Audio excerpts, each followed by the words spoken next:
पशुपति व्रत कैसे किया जाता है, कैसे आपको प्रसाद के 3 हिस्से करने हैं और कैसे व्रत करना है, कैसे आपकी इस व्रत को करने से विशेष मनोकामना पूर्ण होती है।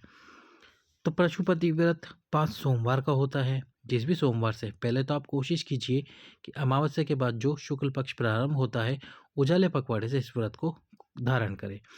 इसके बाद में जिस दिन आपने पहले दिन व्रत रखा है, उस दिन भगवान शंकर के मंदिर में जाइए, सुबह भगवान शंकर की पूजन अर्चना कीजिए। पूजा आप जैसे करते हैं वैसे कर लीजिए और जो थाली लेकर गए हैं उस थाली में वस्तुएं यानी कि बेलपत्र पुष्प आप लेकर गए तो वो एक्स्ट्रा रखें, अतिरिक्त रखें, क्योंकि शाम की पूजा में आपको केवल मीठे का प्रसाद और दीपक रखना है और कुछ भी नहीं।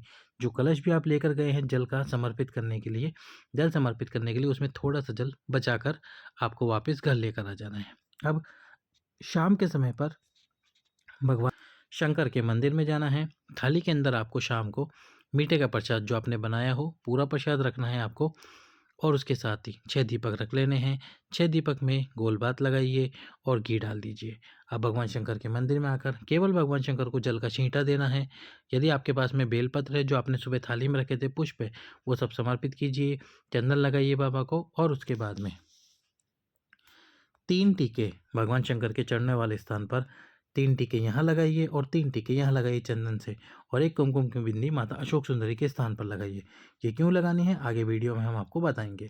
अब आपको क्या करना है, जो मीठे का प्रसाद है वो शिव जी के सामने रख दीजिए, उस प्रसाद के 3 हिस्से कर दीजिए। पहले प्रसाद के 3 हिस्से कीजिए और इसके बाद में जो 6 के 6 दीपक है वो थाली में से उतार कर मंदिर के अंदर रख दीजिए। अब मंदिर के अंदर रख के 5 दीपक को प्रज्वलित कर दीजिए अपनी कामना करते हुए।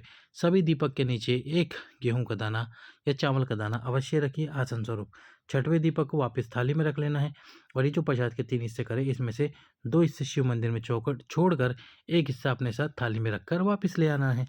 जब घर पे आओगे तो घर का जो आप मुख्य द्वार है उस मुख्य द्वार में प्रवेश करने से पहले सीधे हाथ पर वो 6वें नंबर का दीप रखकर प्रज्वलित करना, अपनी कामना बोलना और कामना बोलकर बाबा से प्रार्थना करते हुए घर के अंदर प्रवेश कर जाना। जब खाना खाओगे तब जो प्रसाद आप मंदिर से लेकर आए हो उस प्रसाद का सेवन करोगे।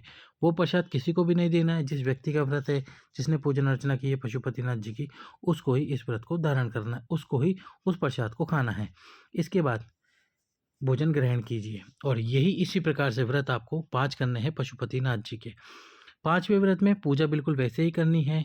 बस जब आप दीप प्रज्वलित कर दो उसके बाद में व्रत का उद्यापन कर दो। कोई भी 108 वस्तुएं समर्पित करो भगवान शंकर को, वो बेलपत्र हो, चावल हो, पुष्प हो, समर्पित करके आगे की जानकारी हम आपको पार्ट 2 में देंगे। लाइक करें, सब्सक्राइब करें।